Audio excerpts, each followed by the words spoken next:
Hello à tous. Aujourd'hui, on va parler d'une application du théorème de Cayley-Hamilton. On va évoquer les concepts de matrice compagnon, de puissance grand A puissance n d'une matrice carré grand A et de suite récurrente linéaire. Allez, c'est parti.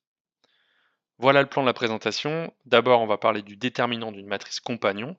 On va définir ce qu'est une matrice compagnon tout d'abord. Après, on va faire un exercice où on va calculer les puissances grand A puissance n d'une matrice compagnon grand A de taille 3 fois 3. Puis on fera un bilan sur ce qu'on a vu dans cette vidéo. C'est parti. Rappel du théorème de Cayley-Hamilton. Donc soit grand A, une matrice carrée de taille n à coefficient dans un corps grand K, de polynôme caractéristique qui grand A de grand X égale déterminant de grand X in moins grand A, où grand In est, je le rappelle, la matrice identité de taille n, eh bien on a qui grand A de grand A égale 0, et on dit que la matrice grand A est annulée par son polynôme caractéristique. C'est ça le théorème de Cayley-Hamilton. On va l'exploiter pour calculer toutes les puissances, grand A puissance n, d'une matrice compagnon grand A de taille 3 fois 3. On va aussi utiliser les notions de division euclidienne et d'interpolation de Lagrange, donc ça va vraiment être très intéressant. Et puis on fera un lien avec les suites récurrentes linéaires. Mais avant cela, on va démontrer un résultat préliminaire indispensable. On va regarder la valeur du polynôme caractéristique, et donc du déterminant, d'une matrice compagnon. Alors, que sont les matrices compagnons? Eh bien, soit P de grand X égale grand X puissance n moins 1 grand X puissance n moins 1, etc. moins C1 grand X moins C0. Donc juste un polynôme unitaire de R crochet X. On dit qu'il est unitaire parce que son coefficient principal est égal à 1, le coefficient devant le grand X puissance n. Eh bien, on définit la matrice compagnon du polynôme grand P comme la matrice carrée de taille n grand C qui est définie comme vous pouvez voir sur l'écran. Donc je vais la... Voilà, je l'ai souligné. Cette matrice grand C. Donc c'est une matrice carrée de taille n, elle a des 1 au-dessus de la diagonale, sinon elle a des 0 presque partout, sauf sur la dernière ligne où sont rangés les coefficients du polynôme grand P, enfin au signe près. Hein. Voilà, et donc on peut démontrer, et on va démontrer, que le polynôme caractéristique de la matrice grand C associée au polynôme grand P, eh bien c'est exactement grand P. Donc qui c'est de grand X égale déterminant de grand X in moins grand C. Eh bien par définition on va montrer que c'est égal à P de X. On va démontrer ce résultat par récurrence sur n. Juste un commentaire, pour n égale 1, donc pour grand P de X égale grand X moins C0 tout simplement, eh bien grand C c'est juste la matrice qui a un seul coefficient égal à C0. Alors, on note grand Dn de grand X, le déterminant de grand Xn moins grand C. Eh bien, cette matrice, elle a la tête suivante. On a juste pris la matrice grand C définie au slide précédent, on a multiplié par moins 1, donc on a voilà, tous les coefficients, et on a ajouté des grands X sur la diagonale. Alors, initialisation, n égale 1.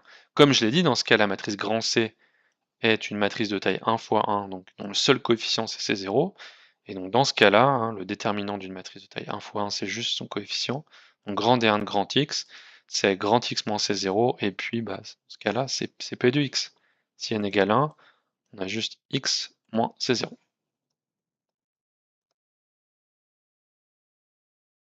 Hérédité. Alors on suppose maintenant que n est supérieur ou égal à 2, et puis on va développer le déterminant de cette matrice selon la première colonne, qui ne contient que deux termes non nuls.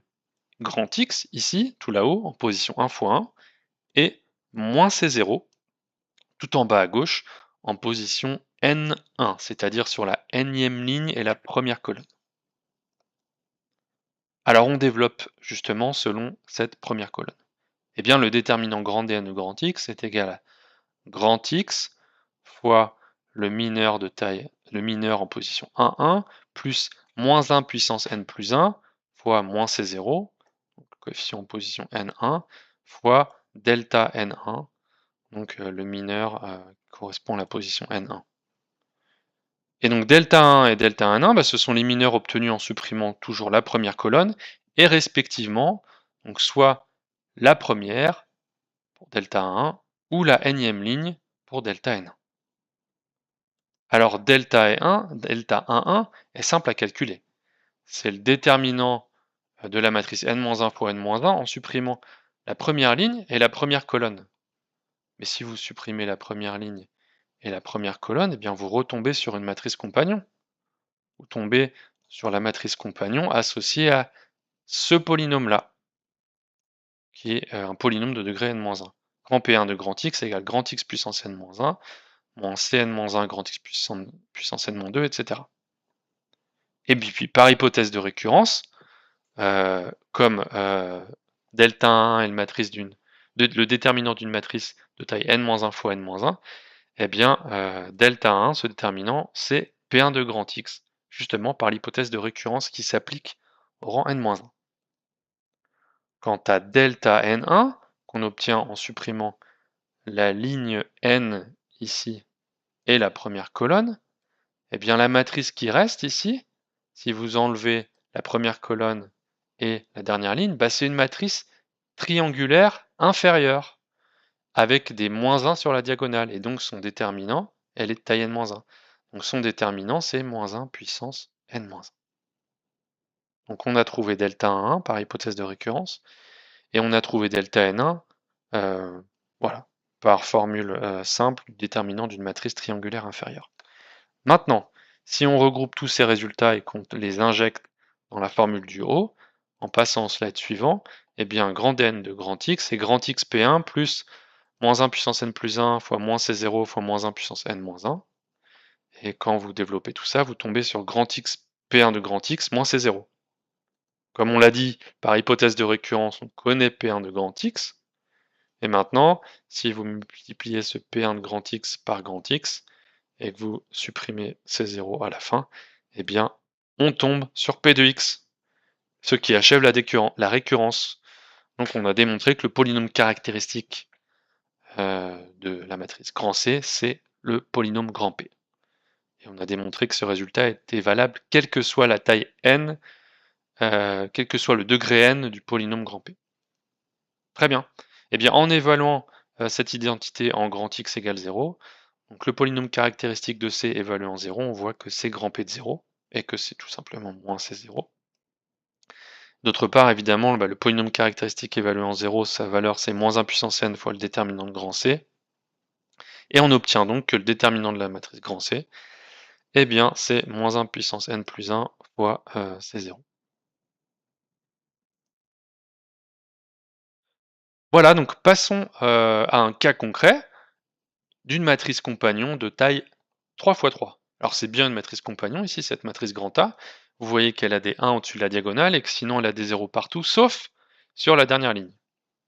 On va calculer le polynôme caractéristique de grand A, essayer de trouver ses valeurs propres, et puis à l'aide du théorème de Cayley-Hamilton, on va essayer d'exprimer les puissances de A comme une combinaison linéaire, et bien juste la matrice identité grand A à carré, avec des coefficients qu'on va expliciter. Et on va appliquer ça à une récurrence linéaire. On va essayer de trouver eh bien, une solution à cette formule de récurrence linéaire un plus 3 égale 6 un plus 2 moins 11 un plus 1 plus 6 un.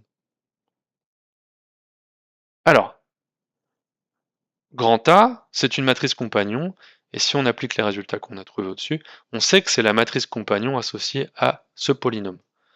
Pour voir ce polynôme, eh bien, on a juste lu les coefficients ici qui sont sur la dernière ligne de grand A. Donc on a directement que le polynôme caractéristique de grand A, eh bien, c'est égal au polynôme auquel la matrice compagnon est associée. C'est le résultat qu'on vient de démontrer. Alors maintenant, comme c'est souvent le cas dans des exercices, c'est bien de regarder si on n'a pas des racines évidentes de ce polynôme. Par exemple, 1. Alors si vous regardez 1 au cube ça fait 1, moins 6 fois 1 au carré ça fait 1, moins 6 ça fait moins 5, moins 5 plus 11 fois 1 ça fait moins 5 plus 11 ça fait 6, 6 moins 6 ça fait 0, donc 1 est solution. Et vous pouvez vérifier aussi que bien 2 est solution et 3 est solution. Et comme ce polynôme c'est un polynôme unitaire, donc le coefficient principal est égal à 1, eh bien on peut écrire qui a de grand X est égal à grand X moins 1 fois grand X moins 2 fois grand X moins 3. Qu'est-ce qu'on peut dire à ce stade? Eh bien les valeurs propres de grand A, matrice carrée de taille 3 fois 3, sont exactement 1, 2, 3. Ce sont des racines réelles, elles sont 2 à 2 distinctes, donc on sait que grand A est diagonalisable, mais on ne va pas avoir besoin d'utiliser ce résultat puisqu'on ne va pas avoir besoin de diagonaliser grand A explicitement. Alors par Cayley-Hamilton, eh bien on sait que la matrice grand A est annulée par son polynôme caractéristique. Grand A est de taille 3, et son polynôme caractéristique c'est un polynôme unitaire de degré 3. Donc pour calculer les puissances de grand A, donc les grand A puissance n, bien ce qu'on va faire, c'est qu'on va regarder le monôme de degré n grand X puissance n. Et on va faire sa division euclidienne par qui grand A de grand X dans R croche X.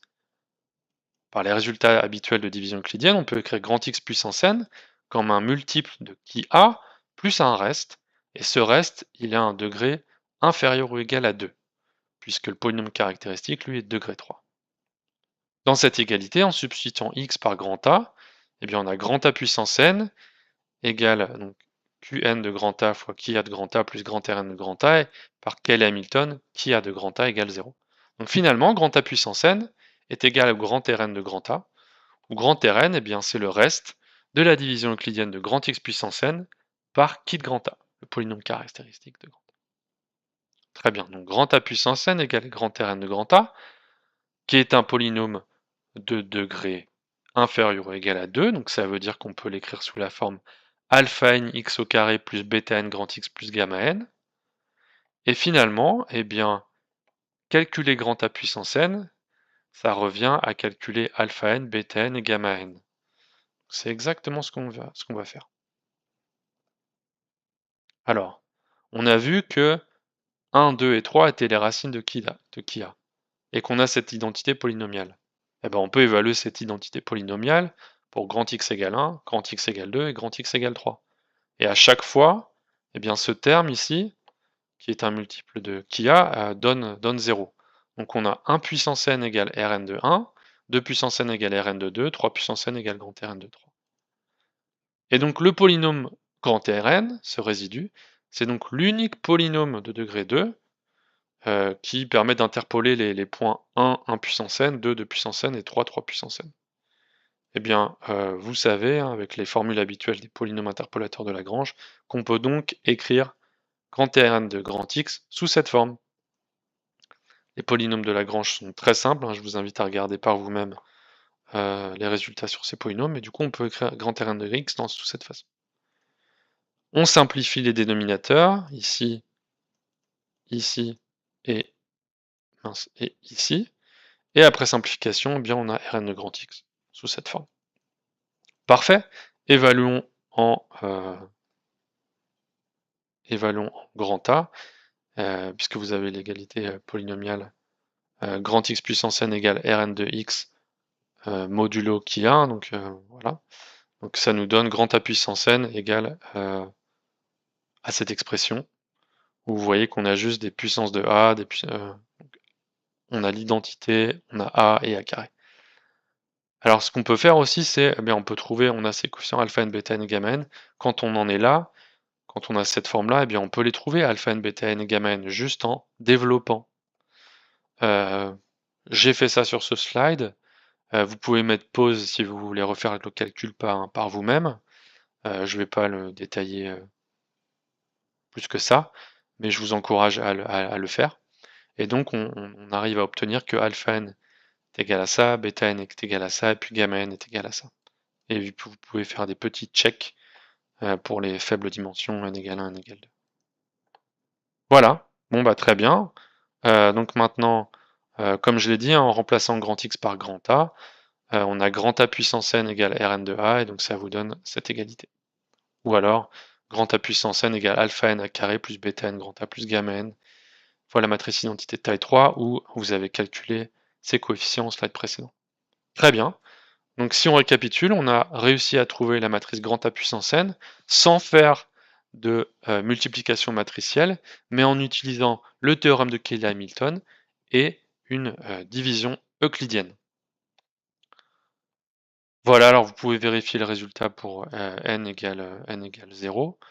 R0 doit être le polynôme constant, hein, puisque grand X puissance 0 c'est 1. Donc grand A puissance 0 dans ce cas ce serait I3, c'est bon, c'est bien. Vous pouvez aussi faire la vérification pour n égale 1 si vous voulez. Donc remarque, hein, on a obtenu le calcul de la matrice grand A puissance n pour un coût de calcul qui dépend pas de n, seulement de ses puissances évidemment, 2 puissance n et 3 puissance n, au lieu d'effectuer n produits matriciels, donc grand A fois grand A fois grand A, etc. n fois. Voilà, question 3 maintenant, lien avec le problème de récurrence qu'on a évoqué précédemment. Eh bien, posons grand Xn, un vecteur égal à un plus 1, un plus 2, donc un vecteur de taille 3.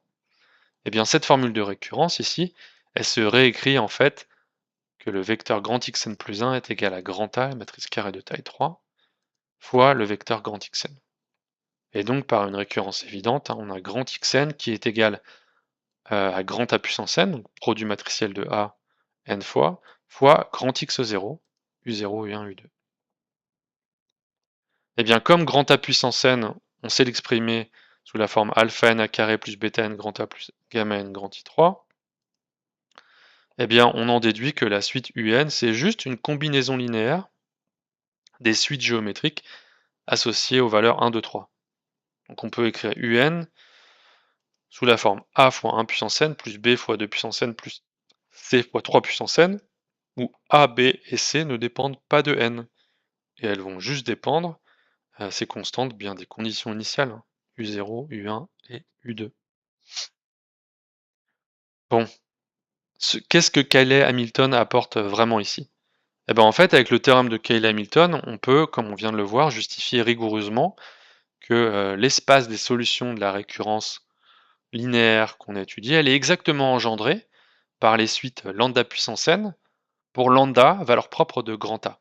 Dans notre exemple, les valeurs propres de grand A, c'était lambda égale 1, lambda égale 2 et lambda égale 3. Et on a bien montré que bien que les suites récurrentes qui résolvaient l'équation précédente, eh bien, étaient une combinaison linéaire de ces trois suites géométriques. C'est un résultat que parfois, souvent ou parfois, eh ben, on admet sans preuve quand on fait des cours sur les suites récurrentes. Voilà, on arrive à la fin de cette vidéo. Qu'est-ce qu'il faut en retenir? Eh bien, pour une matrice compagnon associée à un polynôme donné, le polynôme caractéristique se lie directement sur les coefficients du polynôme associé. C'est un résultat qu'on a établi rigoureusement en faisant une récurrence et qui donne au passage la formule du déterminant d'une matrice compagnon.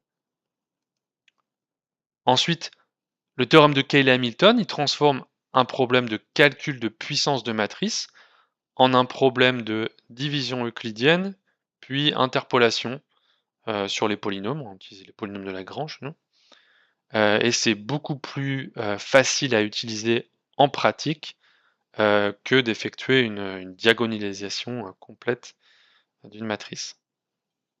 Voilà, donc la méthode d'interpolation de Lagrange aux valeurs propres qu'on a utilisée donne une formule exacte et close pour grand A puissance n, les puissances de A, avec une application directe et rigoureuse. Du coup, on démontre tout ce qu'on a fait à la résolution des suites récurrentes linéaires. Voilà, j'espère que vous avez aimé cette vidéo et je vous dis à bientôt.